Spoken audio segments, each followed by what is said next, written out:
आज शहीद आजम भगत सिंह चंद्रशेखर माफ़ कीजिएगा शहीद आजम भगत सिंह राजगुरु सुखदेव की शहादत दिवस से उन्हें नमन बंदन करते हुए संदेश देना चाहेंगे। जैसा कि आप सभी झारखंड वासी जानते होंगे, सोशल मीडिया के माध्यम से आपने सुना होगा कि आज झारखंड में एक पॉलिसी आई है। चूँकि हम जहाँ पे लाइव हैं यहाँ मैक्सिमम युवा लोग रहते हैं, पढ़ने वाले। आपको जानना होगा कि 60-40 नियोजन नीति क्या है। नियोजन नीति यानी नौकरी का पॉलिसी। नौकरी माने आपकी नौकरी में क्या पॉलिसी है। आप जो आज 10 कर रहे हैं, 12 कर रहे हैं, ग्रेजुएशन कर रहे हैं, MA कर रहे हैं, तो बड़ा होकर नौकरी कीजिएगा ना। अगर इसीलिए पढ़ रहे हैं तो उसी को लेकर सरकार एक नियम लाई है कि 60 को नौकरी, 100 में 60 को नौकरी झारखंड को और 40 को बांट देगा बाहर लोग को पैसा में। ये गलत नीति है।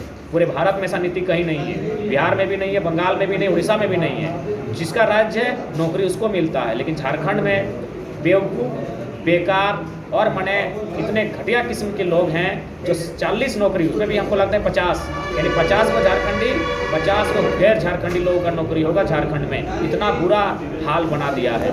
तो इसलिए ये लड़ाई युवाओं की थी, ये लड़ाई छात्रों की थी। उस लड़ाई को लड़ने के लिए आज हम लोग रांची आए थे। हम लोग जैसे ही आए लगा कि देखकर लगा कि कोई युद्ध होने वाला है, विश्व युद्ध का माहौल है। चारों तरफ पुलिस, ADM, SP, DSP, लगभग 3-4 DSP और इंस्पेक्टर की तो गिनती मत कीजिए। इतना थाना में भर गया। थाना में माफ़ कीजिएगा, विधानसभा के सामने जहां हम लोग आंदोलन कर रहे थे। सबसे पहले एक राउंड लाठीचार्ज हुआ। लाठीचार्ज में हमारे कई साथी घायल हुए।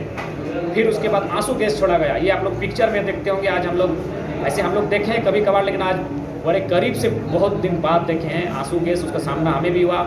चश्मा लगाना पड़ा, गमछे से सर को ढकना पड़ा। आंसू जहरीली जो टाइप का गैस होता है जो आंखों में लगता है तो आंसू आने लगते हैं। फिर क्या हुआ, हम लोग बैठे हैं, यही 15 से 20 मिनट तो आंदोलन चला था कि अचानक लाठीचार्ज, दे दनादन लाठियाँ। पुलिस को जिसको मिला तड़ा पीटने लगी। हमारे दर्जन और 2 दर्जन साथी घायल हुए। किसी साथी का, 2 साथी का उंगली में फ्रैक्चर नहीं, टूट गया उंगली। एक साथी का ये हाथ टूटा, एक का पाँव टूटा, एक का कुल्हा टूटा और लगभग 2-4 का तो पीठ में इतना जोर चोट लगा है कि मैंने लाल हो चुका है। और उसी क्रम में हम भी उपस्थित थे। हालांकि हम पर लाठी नहीं चली क्योंकि सभी प्रशासन के लोग जानते थे कि ज़रा जो भी हमें पहले से जानते थे, हमारे हमसे परिचित थे। अतः उन्होंने हमें घेर कर रखा। हमें चारों तरफ से मैंने घेर कर अरेस्टिंग करने का काम किया। और हमने एक लाइन कहा कि लाठी हमारे साथियों पर मत चलाइए। आप वीडियोज में देख सकते होंगे, हमने एक लाइन कहा कि लाठी अगर हमारे साथियों पर चलाते हैं तो लाठी हम पर भी चलाइए। और हम पर अगर चलाइएगा तो मेरे बदन पे मत चलाइएगा, मेरे सर पे चलाइएगा, ताकि हम आसानी से मर सकें। क्योंकि अगर हमें घायल कीजिएगा तो इलाज करने वाला कोई नहीं है, मर जाएंगे, गम नहीं है। चूँकि आज भगत सिंह की शहादत दिवस है, तो पीछे तो भागेंगे नहीं। हालांकि लाठी चलती है तो ऑटोमेटिक ये नियम है, इसमें किसी का भला बुरा नहीं कर सकते। कुछ साथी भाग जाते हैं, ऐसा आज भी देखने को मिला। हालांकि वो भी हमारे साथी हैं, उनको भी धन्यवाद देते, कम से कम वो उपस्थित तो हुए थे।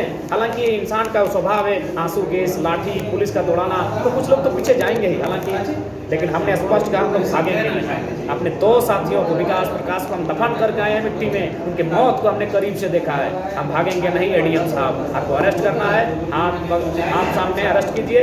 मारना है, सर सामने है, लाठी मारिए, जो करना है। तो खींचातानी में खाली शर्ट फटा, आप देख सकते हैं। ये टी-शर्ट ये दोस्त लोग दिया है, ये टी-शर्ट हम लोग का फटा है। बाकी हमारे साथियों के साथ मारपीट की गई, जिसमें सुमित दास हैं, राजकिशोर दास हैं, छोटा डायनामाइट, अंगद नायक थे, संजू, रोनी, दिवेश, रूपक, फरजान खान, उन पर कुछ। और ये लाठियाँ क्रांतिकारियों का आभूषण होती है। यानी अगर किसी क्रांतिकारियों को लाठियों से पीटा गया तो जो भी लोग हैं ये मत सोचिए कि उसने मार खाया है। जिस प्रकार किसी सुंदरी का आभूषण उसका गहना होता है, आंदोलनकारियों का आभूषण उसके बदन पर लहू, उसके बदन पर पुलिस की चली लाठियाँ होती है। अतः हम लोग जितना मजबूती से लाठी चला है, जिस प्रकार हमारा हाथ टूटा है, हमारे साथियों का अंगुली टूटा है, पाँव टूटा है, हौसला ना टूटा है, ना हौसला हमारा टूटेगा। तो इसलिए आज हम लोग बुलंद हौसलों के साथ हैं। और ये हौसला हम इसलिए नहीं, अपने लिए नहीं। बहुत सारे लोग कहते हैं लीडर, अगर लीडर बनने का होता तो हम लोग केस नहीं खाते, क्योंकि केस खाने से आप सभी जानते हैं केस खाने वाला कभी लीडर नहीं बन सकता है। तो हम लोग को अगर लीडर बनना होता तो केस नहीं खाते हैं। मांडू थाना में केस खा के आए हैं, सिंदरी में केस खा के आए हैं, बलियापुर में केस खा के आए हैं, और आज रांची में भी हमको लगता है आपका नगरी थाना में पक्का कोई ना कोई केस हम लोग के नाम से होगा, क्योंकि वहाँ 144 की बात कही जा रही है। हालांकि हम ADM महोदय और DSP महोदय, SP महोदय से निवेदन करेंगे कि छात्रों के साथ, युवाओं के साथ कोई केस ना किया जाए, क्योंकि हमारी लड़ाई पेन पेपर के साथ थी, संवैधानिक लड़ाई थी। तो इसलिए अगर कोई कहता है कि हम लोग को लीडर बनने की मंशा है, बिल्कुल गलत है। हम आपके भविष्य के लिए लड़ रहे हैं। आज लाइव में जुड़ने वाले जितना भी मैं नाम पढ़ रहा हूँ, सभी कोई इंटर के छात्र हैं, कोई ग्रेजुएशन के छात्र हैं, कोई हजारीबाग में, कोई धनबाद में, कोई बोकारो में, कोई जमशेदपुर, कोई रांची के हॉस्टल में रह के तैयारी कर रहे हैं। तो ये लड़ाई हमारी आपके लिए है, क्योंकि नियोजन नीति 60-40 की है। और अभी क्या है कि अंग्रेजी इंग्लिश को यहाँ लोकल भाषा बनाया गया है, जबकि ये प्रमाण ही नहीं है, कोई कागज़ ही नहीं हमारे पास कि झारखंडी कौन है। तो बताइए, अगर इंग्लिश को लोकल लैंग्वेज क्या होता है? कुड़माली, संथाली, मुंडारी, नागपुरी, पचपरगनिया, खोरठा, कुड़ुक, हो, ये सब लोकल भाषा है जो झारखंड की है। लेकिन अगर इंग्लिश को यहाँ लोकल भाषा बनाया गया, कितना घटिया मानसिकता की सरकार। तो बताइए कि इंग्लैंड का आदमी भी आके यहाँ अगर चाहे, हालांकि चाहेगा नहीं, चाहे तो टीजीटी, पीजीटी, दरोगा में फॉर्म भर सकता है। तो यदि एक इंग्लैंड का आदमी झारखंड में आकर नौकरी का फॉर्म भर सकता है, क्योंकि इंग्लैंड यहाँ की भाषा बन गई लोकल भाषा, तो झारखंड का आदमी झुंझुना बजाएगा कि झाल मुड़ी बेचेगा? इस बात को आप तय कीजिए। इसलिए ये लड़ाई हमारे आने वाली पीढ़ी के भविष्य के लिए है, ये लड़ाई युवाओं के लिए, ये लड़ाई पढ़ने वाले छात्रों के लिए, उन छात्रों के लिए जो आज 10 सालों से 5 सालों से अपने घर से बाहर निकले हैं, अपने माता पिता का जेवर, खेत खरिहान गिरवी रख के हजारीबाग में, रांची में, धनबाद में तैयारी कर रहे हैं। किसी का बाल पक गया है, किसी का बाल उड़ गया है, किसी का आँख घुस गया जैसे हम लोग का घुसा है, तो किसी का पेट मोटा गया है, किसी का तोंद बाहर निकल आया है, किसी का उम्र एक्सपायर हो गया है। ये लड़ाई हमारी उनके लिए है। ये स्टूडेंट का क्या कसूर है? अब 40% सीटें झारखंड के बाहर के लोग क्यों बेचेंगे? झारखंड किस लिए बना है? क्या बिहार में झारखंडियों को नौकरी मिलता है 40%? क्या उड़ीसा में 40% नौकरी मिलता है झारखंडियों को? क्या गुजरात, महाराष्ट्र, तेलंगाना, कहीं किसी अन्य राज्य के 40% नौकरी मिलता है? जी नहीं। कहीं 10% है, कहीं 5% है, कहीं 0% है। लेकिन ये झारखंड है, यहाँ 50% बाहर को मिलेगा, 50% झारखंड को मिलेगा। अभी बिल्कुल पूरी तरह से लाखों लाख का पैसा देके। इसलिए अब आप छात्रों को तय करना है लड़ाई को कैसे लड़ना है। आप घर के भीतर से, आप बंद कमरों के रहकर हमारा समर्थन कर सकते हैं, आप कोचिंग में रहकर समर्थन कर सकते हैं, आप स्कूल के भीतर से समर्थन कर सकते हैं। ये लड़ाई आपके भविष्य के लिए है। ये लड़ाई 60-40 मजाक का विषय नहीं है। आज जो लोग 60-40 में आ रहे हैं, यानी 40% बाहर के लोग आएंगे, वही जब यहाँ नौकरी करने लगेगा तो वो फिर झारखंडी हो जाएगा, वो सीधा 60 में आएगा, फिर नए 40 लोग आएंगे। इस तरह करते करते आप देख सकते हैं रांची, धनबाद, बोकारो में लोकल नाम खत्म हो चुका है। मुखिया सरपंच जितना दुर्लभ हो गया है, विधायक तो दूर की बात है। अब बताइए, अगर यही हाल हुआ तो कौन हमारे लिए नीति नियम बनाएगा? और अगर आपको लगता है कि नहीं, बिहार, बंगाल, उड़ीसा, गुजरात के लोगों के साथ हमें रहने से क्या दिक्कत है? अरे भैया, अगर हम इतने ही कम्फर्ट थे बिहार के साथ, तो अलग राज कट कर क्यों लिए? इतना गला काट कर हम अलग क्यों हुए? क्योंकि हम उनके साथ कम्फर्ट नहीं थे। सीधी बात है। हम सम्मान करते हैं बिहार का, बंगाल का, उड़ीसा का, छत्तीसगढ़, गुजरात, सभी राज्यों का, क्यों हमारे राज्य का, हमारे देश का हिस्सा है, लेकिन हमारा हिस्सा अलग है। यदि हम उनके साथ कम्फर्ट होते हैं तो हम गला कटवा कर अपना अलग राज्य नहीं लेते हैं। तो हमने अलग राज्य इसीलिए लिया था क्योंकि हम जो उससे पहले बंगाल प्रेसिडेंसी हो या बिहार राज्य का जो हिस्सा थे, हम उनके साथ कम्फर्ट नहीं थे। इसीलिए अगर आपको लग रहा है कि उनके साथ क्या दिक्कत है, साथ मिलके रहेंगे, मिलके रह सकते हैं, लेकिन अधिकार उनका होगा जो ये राज्य जिनका है। कंफर्ट में रहते हैं तो अलग राज्य कटकर बर्बाद होकर हम नहीं लेते हैं। हजारों लाखों की संख्या में हम लोग मरने का काम किए हैं, तब झारखंड राज्य बना है। अतः सभी से निवेदन होगा, इस आंदोलन को समर्थन करें।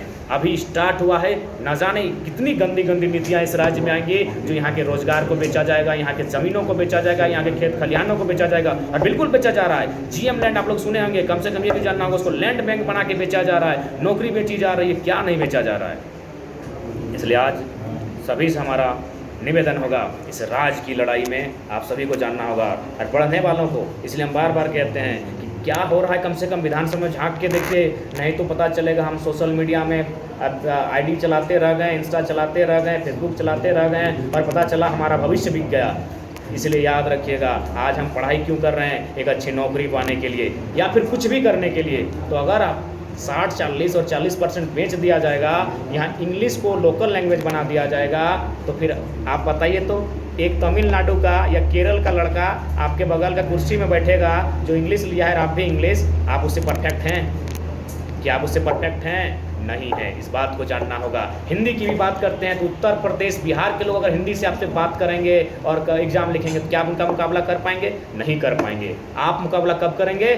जो आपकी भाषा होगी। क्योंकि झारखंड में लगभग 9 के आसपास भाषाएं हैं, तो उस भाषाओं में आप बात करेंगे तभी आप समझ पाएंगे। जैसे हमारे गोड़वा पीरा है, तो बताइए बंगाल, बिहार, यूपी का आदमी समझ पाएगा कि पीरा है कहाँ की भेवो है? हमारा गुरा भले, हमारा डंडवा दुखा है, तो ये है हमारा लोकल लैंग्वेज, ये लोकेलिटी है। इस प्रकार का एग्जाम में पूछा जाएगा सिलेबस में हमारी लोकेलिटी को लेकर। करम, जितिया, सोहराय, वंदना, तो भाई बताइए अन्य राज्य का आदमी जानेगा? नहीं जानेगा। इसलिए लोकेलिटी का मतलब होता है, लेकिन सिलेबस से आउट कर दिया गया है। ये लड़ाई सबकी है, जागरूक रहिए, इस आंदोलन का समर्थन कीजिए। आज लाठियाँ चली हैं, हमारे लगभग 2 दर्जन साथियों का हाथ टूटा है, किसी का उंगली टूटा है, किसी का सर फटा है, किसी का पीठ का चमड़ा छिला है, लेकिन हमारा हौसला ना टूटा है, ना टूटेगा, ना कभी टूटने देंगे, क्योंकि आज शहीद आजम भगत सिंह की शहादत दिवस है। राजगुरु सुखदेव को भी नमन करते हुए पीछे नहीं हटेंगे, पीछे नहीं हटेंगे। जोहार झारखंड, जय झारखंड। ये लड़ाई राज के लिए है। लीडर बनने का होता तो केस खाते नहीं, क्योंकि जो लीडर बनने का सोचते हैं वो पहले केस से बचते हैं, क्योंकि केस उन्हें लीडर नहीं बनाता है, केस उन्हें आंदोलनकारी बना सकता है। लीडर बनना है तो फ्रेश रहना होगा। तो फिलहाल हम लोग का लीडर का मनसा नहीं है, हमारी मनसा इससे राज्य के हितार्थ के लिए लड़ा जाए, बाकी सब कुछ जोहार रहेगा। जय हिंद, जय भारत, जोहार झारखंड, जय झारखंड।